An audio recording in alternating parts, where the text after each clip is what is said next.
All right, so good morning, everyone. My name is Jesse, and I am with Exploring by the Seat of Your Pants. If you're joining us for the first time, and I think we do have some groups joining us for the first time today, we are all about bringing conservation, adventure, and science into classrooms around the world. I want to start by saying happy Thanksgiving to all our Canadian classes. Welcome back. I hope you guys are all as full as I am. And it's nice to have you here as we continue with an epic month with, I think, 50 programs by the end of the month planned. It's a crazy time. We got a lot of amazing space programs. But today we're changing tack a little bit, and we are highlighting World Migratory Bird Day, which was just this past Saturday. So we've got a full lineup of 6 amazing sessions on birds today. I hope you guys are excited. You can check them all out on our YouTube page later. So right now, to start the day and to kick us off, we are joined live in the UK by Dr. Annette Fayet. She is at the University of Oxford, one of the most elite research institutions in the world, and her work has taken her all over the globe in pursuit of migratory seabirds. She has been studying birds in the Indian, Atlantic, and Pacific Oceans, but her favorite bird, her main area of study, is the charismatic Atlantic puffin, one of my favorite birds personally, and one I hope all of you get a chance to see at some point in your life. So today her talk's going to focus on her journeys to some remote, cool seabird islands, the importance of protecting migratory birds, and some of the threats that they face. So without further ado, thank you so much for joining us today, Dr. Fayet, and take us away. Hi everyone, it's a pleasure to be here. So I'm just going to share my screen and I'm going to talk to you a little bit about my research. So I'll just share my screen now. Let's see, this one. Right. Perfect. Can you see my screens? Excellent. Yep. So I've called my talk Tracking the Mysterious Migration of Atlantic Puffins, and so I'm going to talk about puffins quite a lot. However, I'm also going to talk about other seabirds I've been studying because I think they're really cool and interesting, and then we can discuss anything you want afterwards. But to start with, let's just talk about seabirds in general. What are seabirds? And seabirds are about 360 species of birds which live at sea. That means they spend most of their lives at sea. They'll eat fish and they'll sleep on the water, and they only come to land to breed. I'm going to give you a few examples of cool seabirds which have developed these amazing adaptations to be able to spend all this time at sea. And one of them is the largest, and it's the wandering albatross. And it's a bird that can go on a single feeding trip to catch fish with its chick and cover over 1,000 kilometers in that one trip. So they're probably the world's greatest traveler. And they're also very, very big. To give you an idea, this is ecologist Lucy Quinn just next to one of them. They're really, really big birds. But not all seabirds are big. This is the smallest of all seabirds, and it's called a storm petrel. And these are so tiny that they can fit in your hand. But despite this, they can live for several decades at sea. And one cool fact about these birds is that they smell amazing. You might have, of course, seen pictures of king penguins with our beautiful seabirds breeding in Antarctica. And these birds are the masters of diving. King penguins have been recorded to dive at 318 meters deep. That's about 1,000 feet. That's really just truly incredible just to catch some food underwater. And this is a northern gannet, so these birds breed in the North Atlantic, and they have a different strategy to penguins to dive. They are basically flying above until they find fish, and then they just dive really quickly through the water to catch them, and they can hit the surface at 194 kilometers per hour. That's about 120 miles per hour, which is crazy, and I've seen them do it in the Atlantic along the UK, and it's just really fascinating to watch.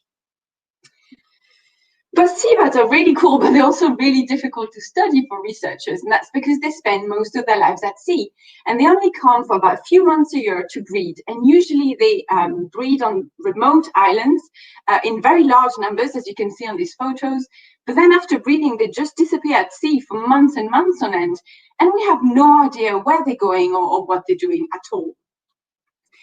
And so it's only recently that we started to learn more about their migration because we were able to use tracking devices to follow the birds for us when we can't see them.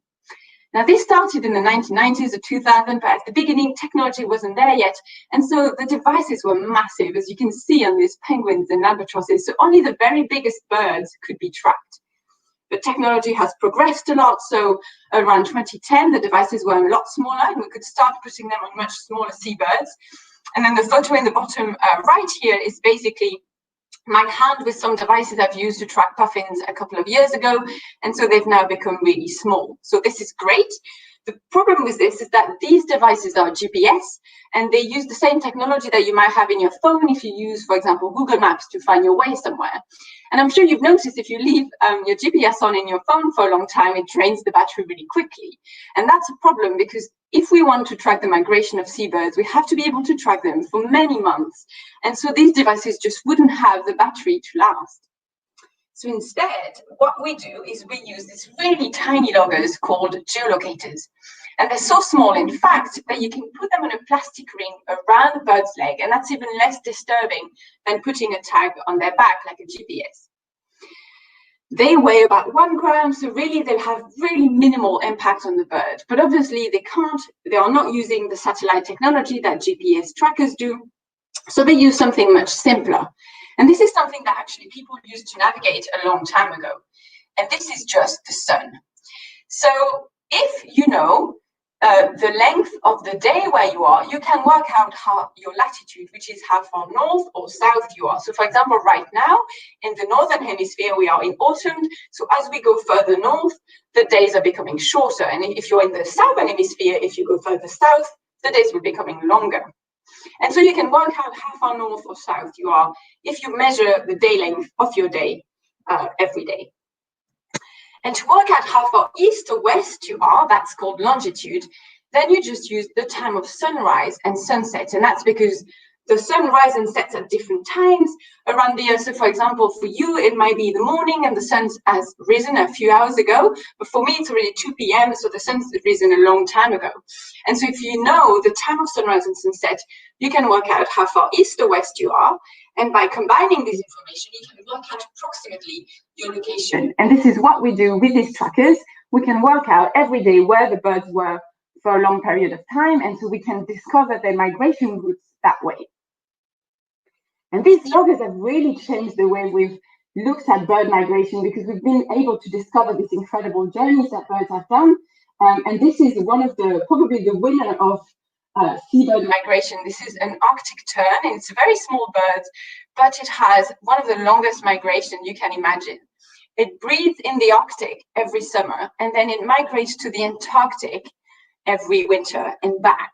And because these birds can live for a long time, over their lifetime, on migration, they could cover up to 2.4 million kilometers. That's flying to the moon and back 3 times. It's just incredible.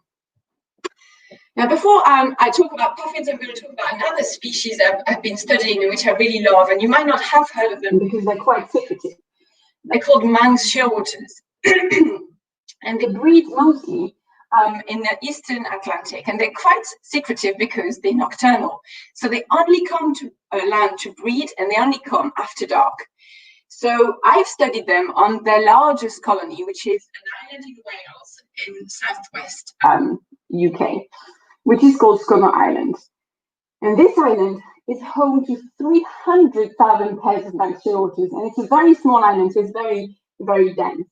But essentially, in this picture that you see, there are perhaps 100,000 nests of Manx shearwaters, but you can't see a single one.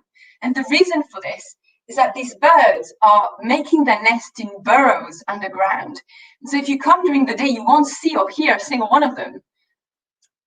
And this is a photo of me trying to catch one. So if you want to catch these birds, you have to stick your arm in a burrow and try and grab the birds.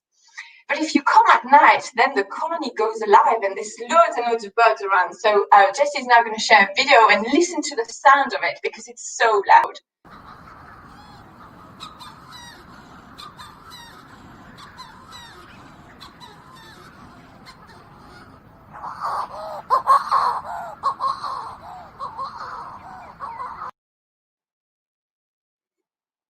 So this was filmed with a thermal camera, so because it was filmed at night, and you could see all these birds flying everywhere. It's just incredible if you're on this island at night when all the shearwaters come in.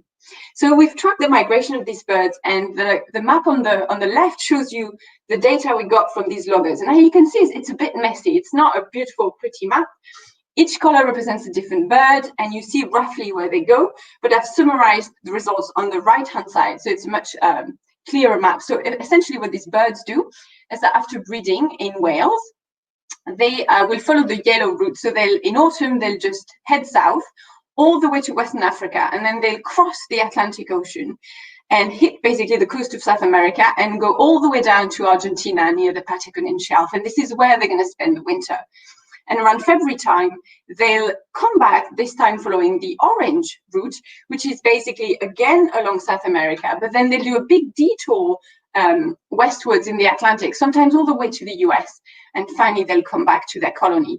And they do this every year, and they can live for up to 50 years. So these are really many kilometers down on migration. And it may take only a few weeks for them to cover this migration. So they're really incredible birds.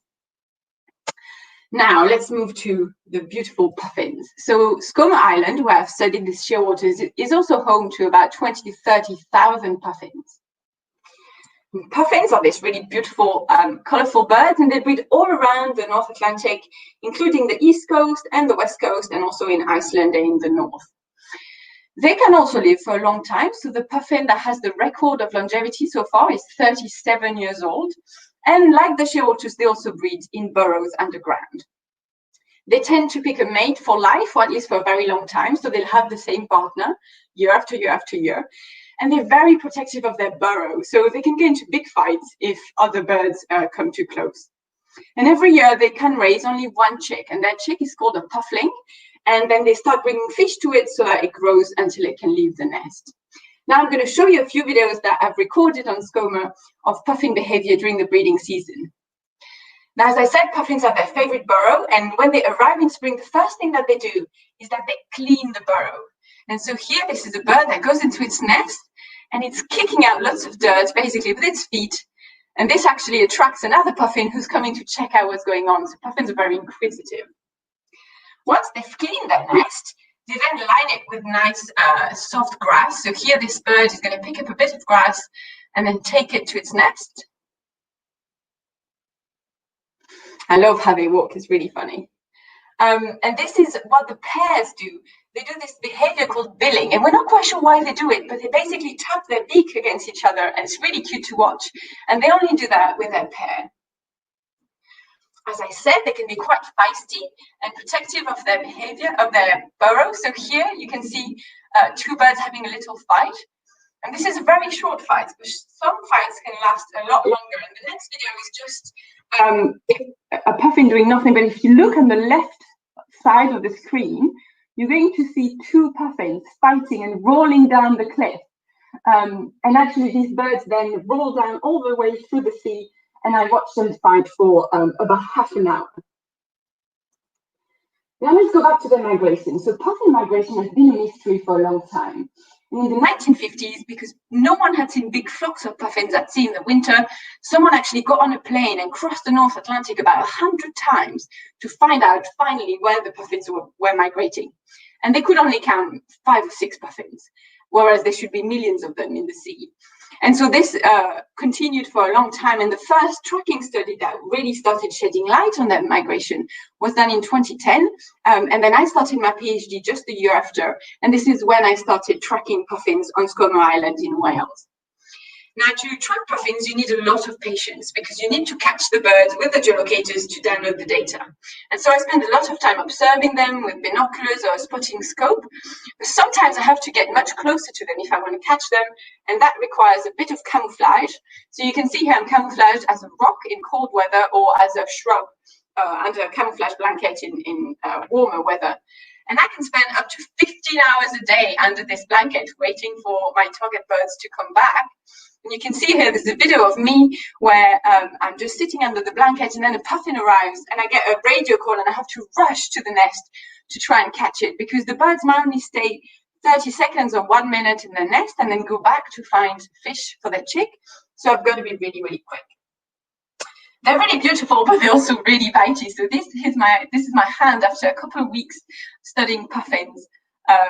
And you can see I've got quite a few scars from their bites. But so eventually we have this, built this study on Skomer where we've got quite a number of puffins which have these little geolocators that are recording their migration every year. And we could finally discover where these birds were spending the winter. And this is a little video showing what we found. So every dot here is a different puffin. And you can see that unlike the usual bird migration that we know, where all the birds of one population will go to one place and come back, these puffins are doing something really different. They're going all over the place. Each puffin has its own migration route. Now we have one in the Mediterranean Sea. Some went all the way to Canada, others to Iceland, others not so far at all. It's really incredibly varied. And this is not something we'd seen before in migration. And so that was really, really interesting. And what we found is that if we track the same puffins year after year, they do the same thing. So it's a bit like some of them always like to go to Canada and others always like to go to the Mediterranean Sea. And why this is the case, well, they're not all doing the same thing, we don't really understand yet. Now, there's lots of puffins away from Skomer Island. So I've worked with lots of other researchers in other countries where there are puffins to try and put together the migration map of puffins across their range, so across the North Atlantic. So I've worked with people in Canada, in the US, in Iceland, Norway, and so on. And we tracked puffins in 13 different populations and islands to work out where they were in winter. And we found this rather complicated map here, where every blob of color represents the migration distribution of one population. And you can see here that there's loads of different blobs of different colors in different places. What that means is different populations have very different migration strategies, and they go to different places. But also, there's quite a lot of overlap between blobs of different colors. And that means that these are areas where birds from different colonies will possibly mix with each other when they spend the winter together. And we've used this to identify areas which are really important for the survival of the species during the non-breeding season, during the winter.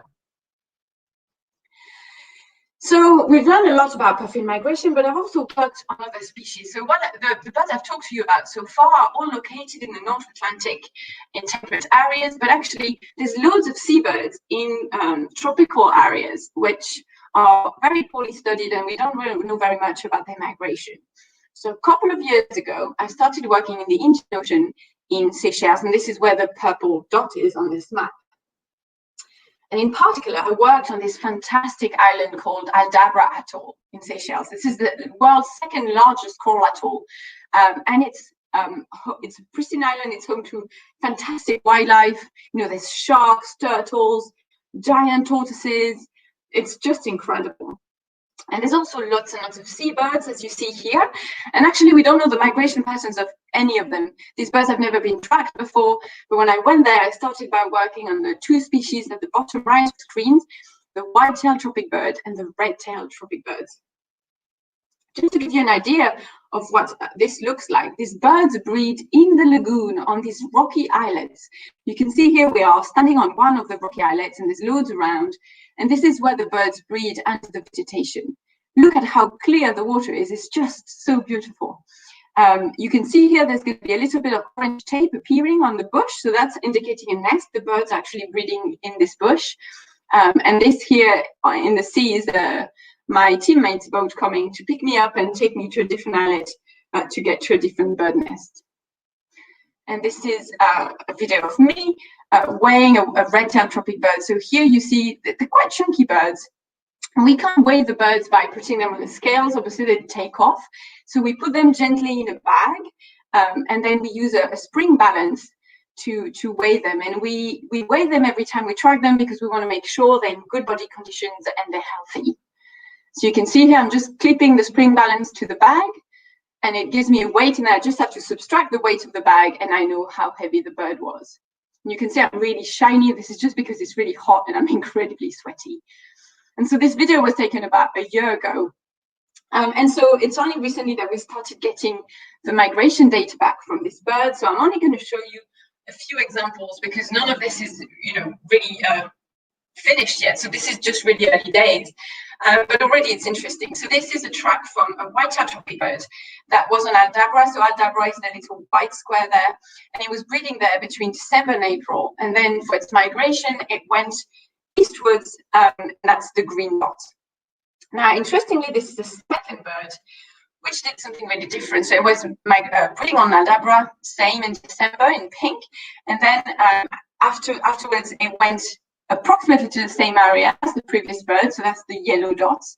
But then it returned to Aldabra to try and breed again in June, And then it did a second migration elsewhere. So that's the green points. And this time it went much further. It went all the way towards India and Sri Lanka. So these are just 2 birds, and this is just really early days, but already it shows how diverse the strategies of these birds during migration will be. And unlike the puffins and the Manx shearwaters I've talked about, who all sort of breed at the same time and then they migrate at the same time and return to the breeding colony at the same time, these birds in the tropic have much more flexibility about when they breed, and this means much more flexibility about their migration too. So I'm really looking forward to getting more data from these birds to discover really what they're doing between their breeding attempts. Now, to finish, I want to ask the question, why do we care? Why does anyone care about seabird migration? Well, first of all, I think it's really valuable scientifically to discover more about the natural world. And so by learning about the migration of these birds, we learn, where they spend their time, where they interact with the oceans. And so we learn a lot about these birds, and they amaze us. So it's all very good. But also seabirds can act as indicators of ocean health. Because seabirds rely on fish to feed, if seabirds population are not doing well, usually it tells us that something's wrong with the ocean.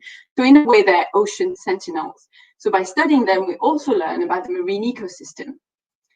But seabirds are also threatened. Puffins, for example, which I've talked about, are now endangered in Europe because they've been decreasing dramatically for decades. And this graph at the bottom shows the population of puffins on an island in Norway where one of my colleagues work. And in the last 50 years, the population has decreased by 80%. You can see in this photo a little puffling in my hand. So that's a baby puffin that's maybe 1 week old. When I went to southern Iceland, where the world's largest colony of puffin is, I just couldn't find chicks like this. Basically, I would put my arm in burrows after burrows, and all the chicks were dead, and they had starved to death. And that's why these populations are declining, because all the chicks are dying. So really, they are in trouble. And it's not just puffins.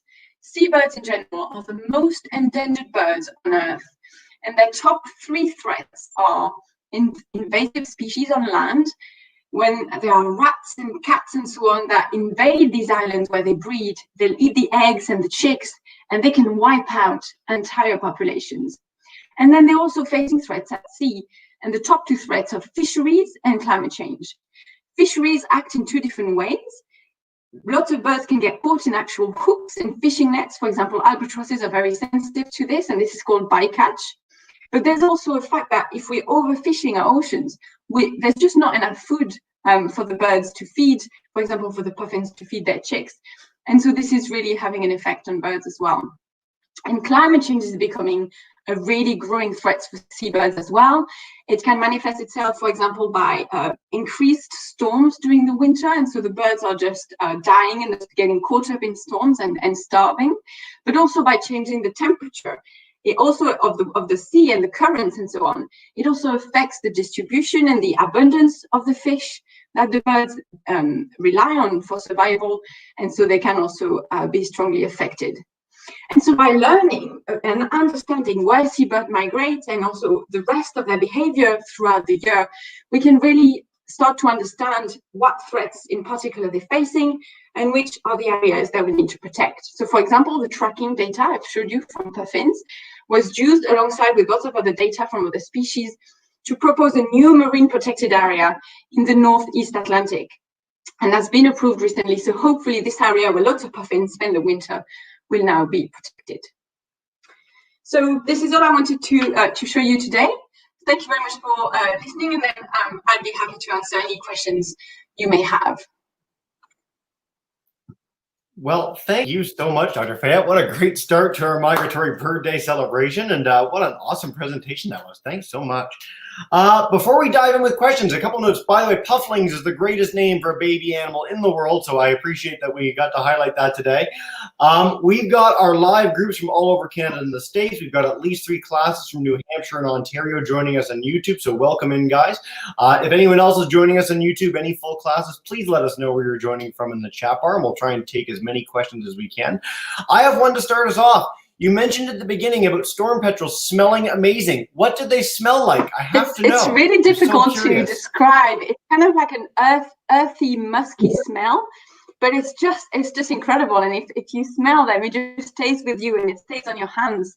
So yeah, I just love it, but I've never smelled anything like it, so it's quite hard to describe. Okay, fantastic. I figured that would be the case, but I wanted to know if it was like, you know, cotton candy or something.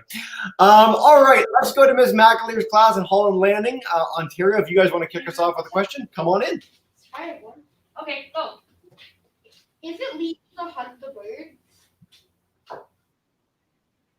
Yeah. Is it legal to hunt the birds?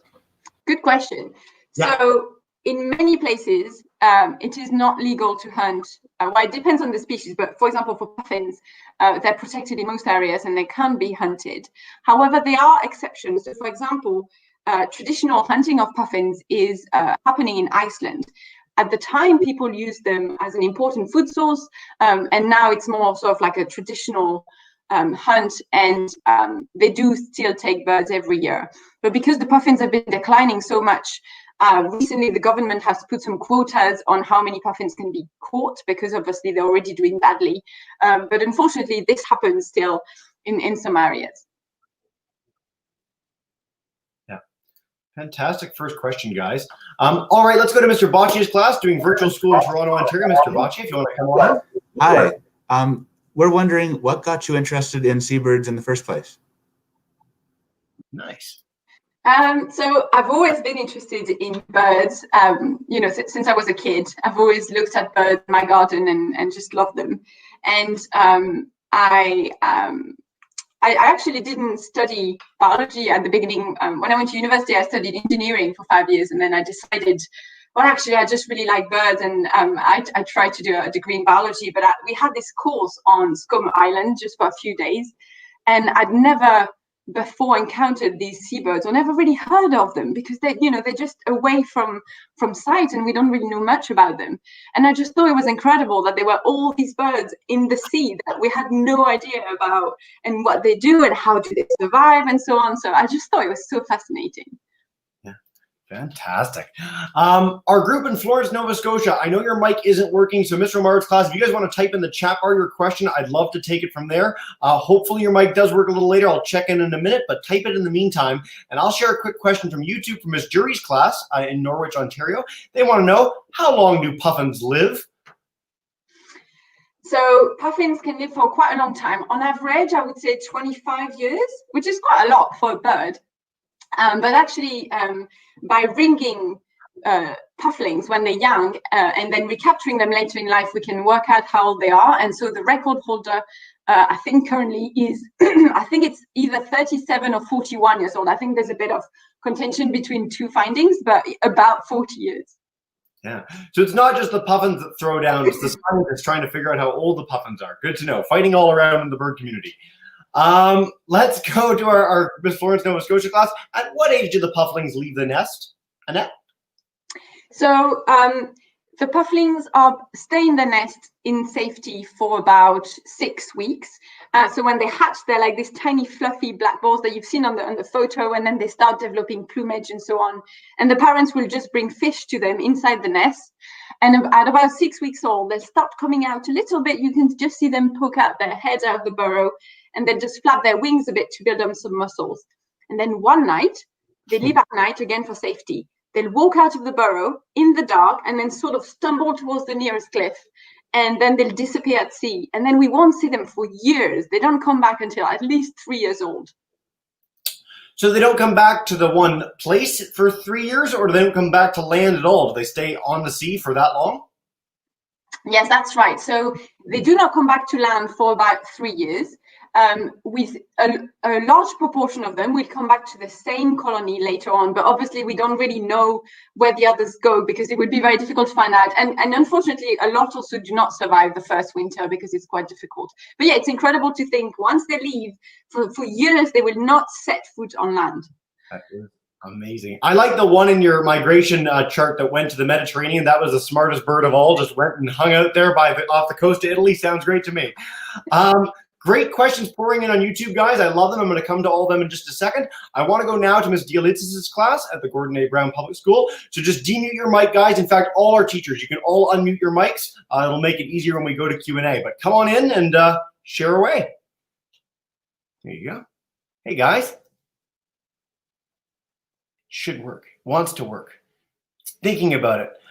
Doesn't look like your mic's working. I don't know why that is. So you can type your question in the chat bar, far right of your screen, share there, and I'll come back and see if your mic's working in just a minute. I'm sorry for that, guys. We'll come back in a second.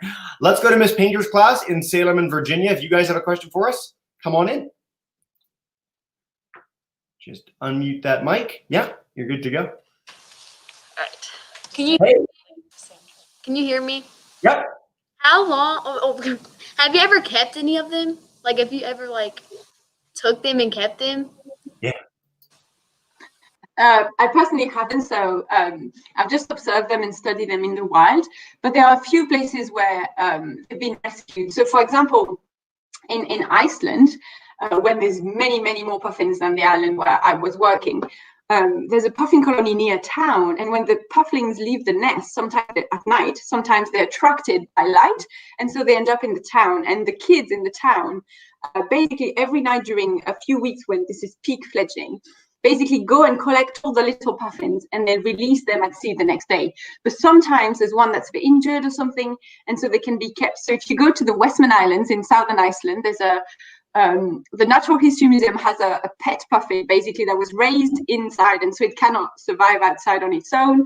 And so now it's just to walks around the museum, and you can see it there. Awesome. Great question. We almost always in animal broadcasts get, have you caught the animals? Do you have the animals? So it's always kind of fun to get that question.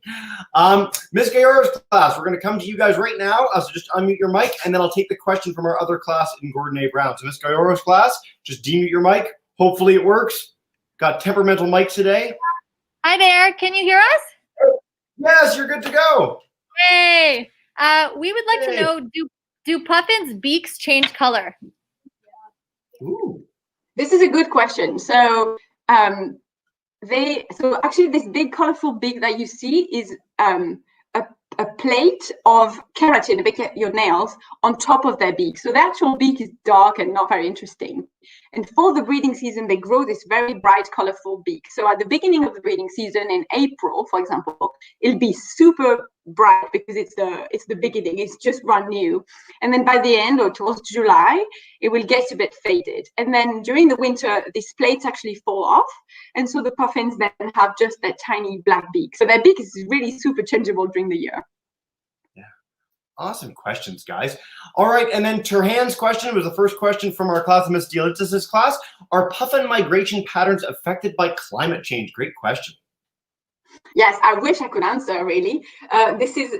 We don't know, but this is definitely something that I'm planning to investigate. So actually now that I've been studying puffins on this island in Wales for about 10 years, I'm building up big data sets of their migration route year after year. And I think now I can start to look for possible changes in patterns, but obviously you need a long-term data set to look at this. The question is, the answer, although we don't know, my guess would be probably over time, because it will change, the sea ice cover will change, the temperature, the currents, the wind, the storms. So it's likely to have an effect, but for now, we don't really know how. Yeah, great question, guys. All right, let's take a few YouTube questions. We'll try and take a second round from our live classes as well. I'm appreciating all the things coming in the chat bar. So Mr. Hill's class, joining us in York region of Ontario, they want to know, why do you weigh the birds and how do you analyze the data that you collect?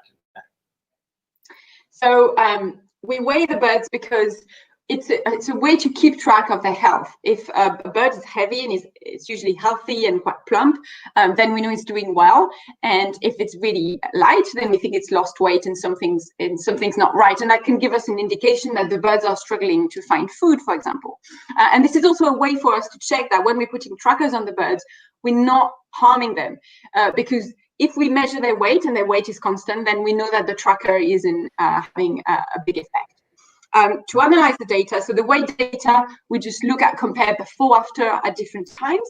But to analyze the tracking data, it's actually quite complicated because you've got loads of migration data, you've got behavior data. So I'm not going to go into details because it can go quite technical, but there's loads of different ways of doing it. And for example, I use machine learning, which is possibly something you've heard about.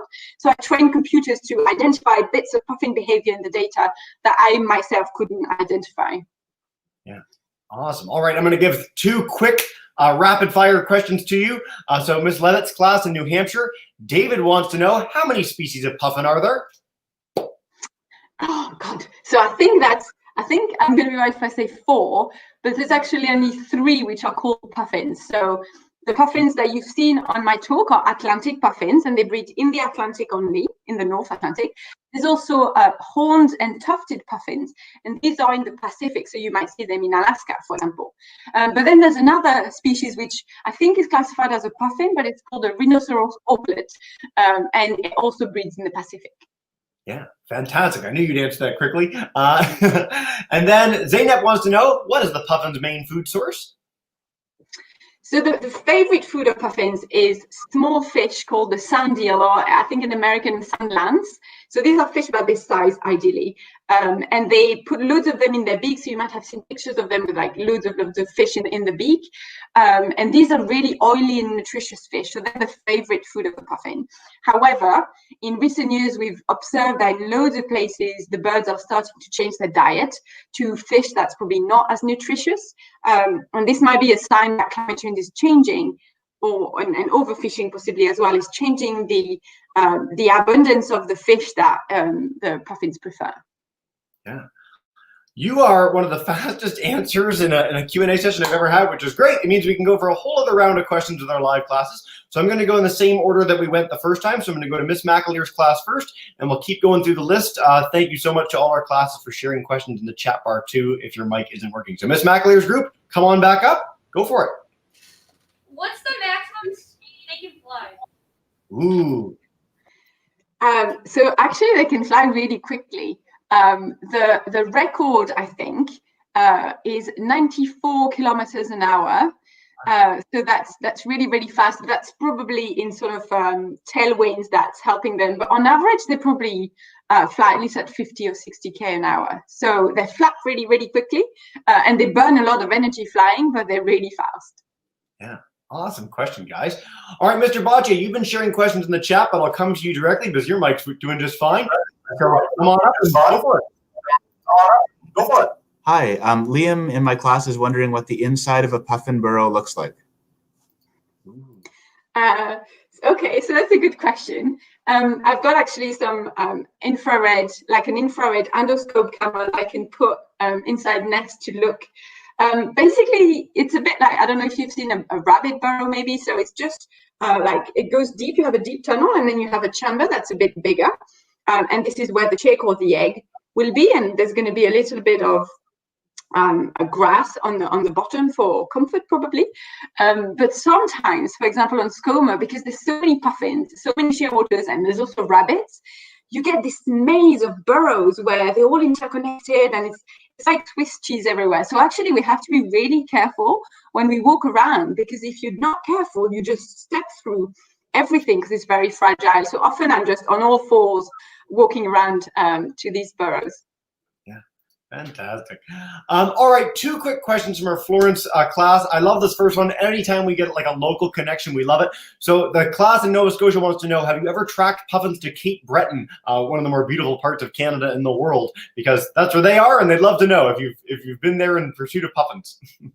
No, so I haven't been myself, sadly. I wish I had, but I have colleagues who are working in this area, and they're studying puffins there too. So we kind of all work together with our like local puffin colony, and then we share our results. But I'd love to go. Lovely. We'll do a follow-up presentation in a year and a half, and if you get a chance to go, I hear that the coolest puffins live there anyway, so it might be worth checking out. And then their question, I love this, about animal welfare. Does it bother the puffins to be put in a bag and weighed? So I think it does, because we can't pretend that catching a bird even for a few minutes will not have zero effect, but we try to be as gentle and as quick as possible. So when we trap puffins with geolocators, we catch them once a year just for about 5 minutes. We put them in a bag, and actually it's less stressful for them in a bag than without a bag because they can't see us, and so they come down in the bag. We weigh them, and then we change the geolocator, and we put them back in their burrow, and then we leave them alone for an entire year. And we're very careful to use the very smallest devices we can so that it's very light for them. And also we check that they're breeding as well as the others. And if we had any sign of disturbance, we would stop. So actually, so far, we've not noticed any difference in how well the chicks are growing or how well they're doing or how well the parents are looking compared to birds which we're not tracking. But we are extremely careful about this because it's really important. And this is a really good question. It's a really good question. That was a very thoughtful answer too. And actually our session right after this one, we're catching live songbirds on camera in Idaho. And one of the big questions we always get there is, how do you do this? Why is it like, what's the necessity of it? And the people that do catch birds, the people that do catch animals in any sort of research enterprise are extremely well trained. They're there to make sure that the animals are okay. They never want to hurt the animals, but it's really good to check in on those things. So great question, guys. All right, I'm gonna go to Ms. Dielitz's class first on the chat bar, and then Ms. Gayoro and Ms. Painter, you guys can come live on camera, and we'll come in just a second. So Ms. Dielitz's group, they wanted to know, Olivia wanted to know, what is your favorite place to study the puffins? If not Cape Breton, since you haven't been yet, what is the best place to go for puffins? That's really difficult. I think I love studying them on Skoma because it's an uninhabited island, and we just have this little research hut, and I can see them from the kitchen because they breed straight in front there. So, you know, I'm having my breakfast and there are puffins there in front of the house. So I think that's, I'll probably say that's my favorite place because it's also the first place I saw them and I just fell in love. Yeah. Outstanding. I love your passion for this. This is a perfect start to our day and a perfect start to a new week for us. We really appreciate it. Ms. Goyoro's class, come on back in and go for it. Share a question with us. Looking forward to hearing from you guys. Let's just get that mic demuted and you're good to go. Great question pouring in on YouTube too. Hi there. Okay. Hi. Sorry, one more question. We wanted to know what the difference is between a nest and a burrow. Okay.